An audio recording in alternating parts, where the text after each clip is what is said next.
और इतने में 3 बजे एक पपीहे ने आवाज लगाई, पीयू पीयू। और नानक ने अपनी माँ से कहा, देख माँ,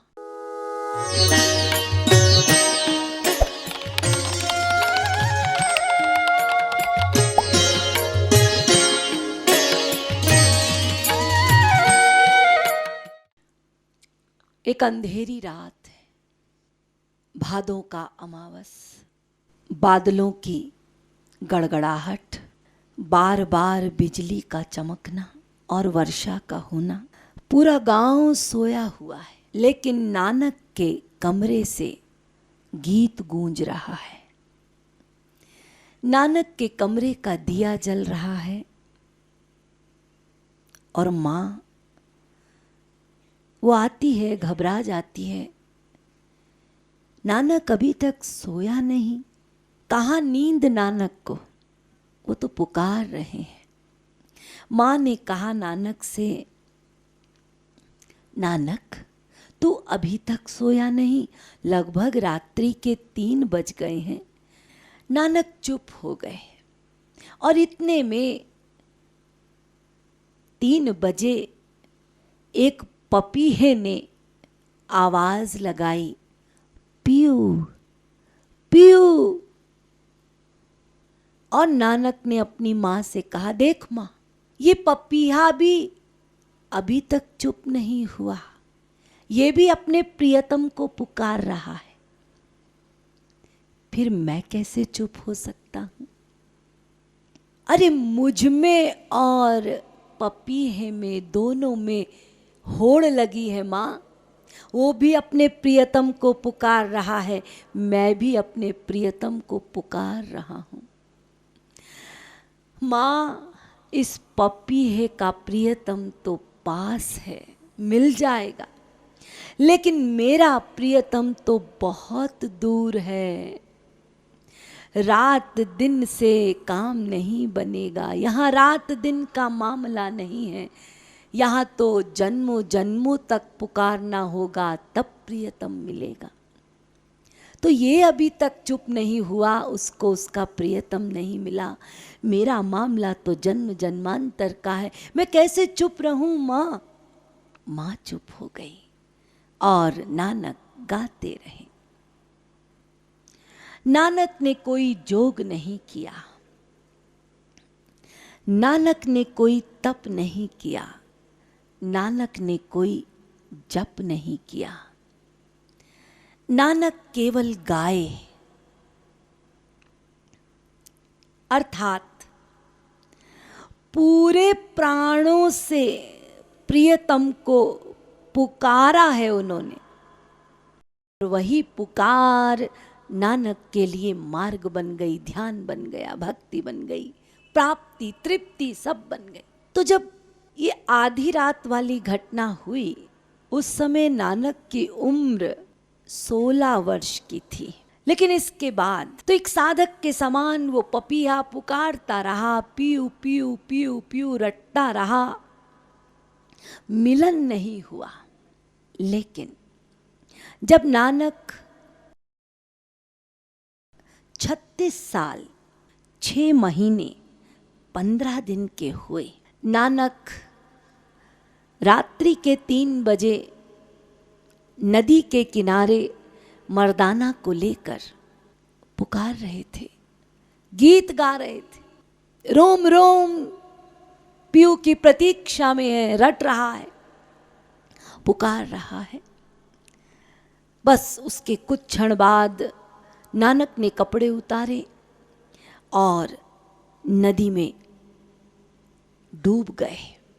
मर्दाने ने सोचा कि अच्छा ऐसा है, आधी रात में स्नान करने की इच्छा हुई है, खूब गाए हैं, जबकि ठंड है, थक गए होंगे, पसीना आ गया होगा, इसीलिए नदी में स्नान करने गए हैं, डुबकी लगाने गए हैं। मर्दाने ने 5-10 मिनट प्रतीक्षा की, लेकिन ये क्या, नानक तो बाहर ही नहीं आते। अब तो मर्दाना परेशान, अरे ठंड में 3-5 मिनट की डुबकी बहुत है, यहाँ तो समय बीतता जा रहा है। अब मर्दाना नदी के किनारे किनारे किनारे किनारे चिल्लाता हुआ दौड़ रहा है, बाहर आओ नानक, नानक मेरे नानक बाहर आओ। लेकिन कोई आवाज़ नहीं। अब तो मर्दाना दौड़ता गया गांव और चिल्लाया। रात के 3 बजे थे, सब सो रहे थे, सब उठे, सब दौड़े, सब आए। क्यों? क्योंकि पूरा गांव नानक को प्यार करता था, बहुत प्यार करता था। क्योंकि जब वो नानक को देखते थे ना गांव वाले, तो उन्हें नानक से बड़ी संभावनाएं दिखाई पड़ती थी।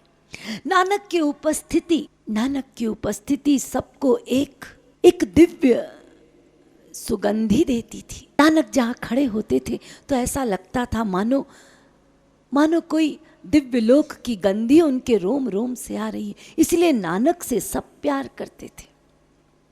सब रोने लगे, आवाज लगाने लगे, कोई बात नहीं बनी, सब लौट गए।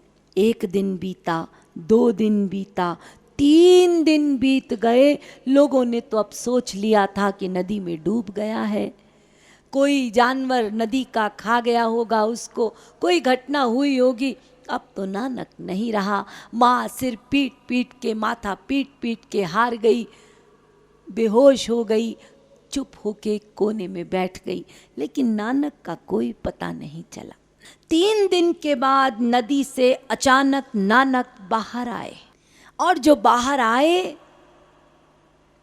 तो पूरे बन के आए। तो बाहर आने पर जो पहली बात उनके मुख से निकली वो जप्पू जी। ये जप्पू जी जो है, ये परमात्मा का गीत है, ये उनके लोक का संगीत आदेश है, जो 3 दिन के बाद नानक के मुख से निकला। कहा जाता है, किस्सा कुछ ऐसा है कि ये 3 दिन नानक कहाँ गए। तो बताया जाता है कि नानक 3 दिन के लिए अपने परमात्मा के घर चले गए थे। जो प्यास, जो बेचैनी थी पपीहे को मिलन की, रोम रोम पुकारता था उस पपीहे का मिलन के लिए, वो परमात्मा से उस पपीहे का मिलन हो गया। परमात्मा से मुलाकात हुई। वो तृप्ति, वो जो व्याकुलता थी, वो तृप्ति में परिवर्तित हुई। परमात्मा ने गले से लगाया नानक को और नानक से कहा, तू मेरा है, मेरा प्यारा है, अब मैं आज्ञा देता हूँ, जा जगत में जा और जो मैंने तुझको दिया है उसको सब में बांट।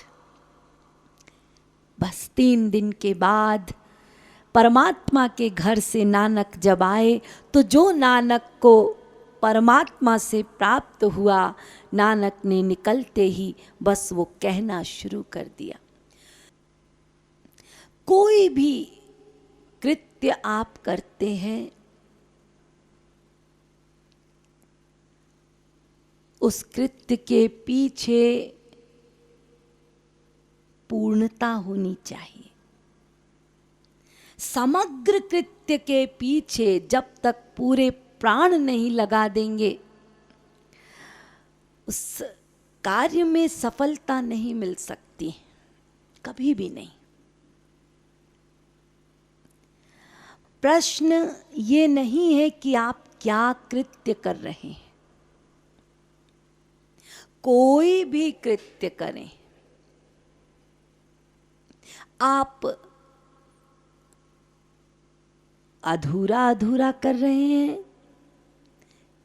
या पूरे प्राणों से कर रहे हैं, ये प्रश्न है। ये हमें अपने आप से पूछना है। हम जो कर रहे हैं वो पूरे प्राणों से कर रहे हैं या अधूरा अधूरा है। अधूरा अधूरा कभी भी आपके समग्र कृत्य का मार्ग नहीं बन सकता। कोई भी कृत्य यदि आप पूरे प्राणों से करेंगे तो वही आपका कृत्य मार्ग बन जाएगा।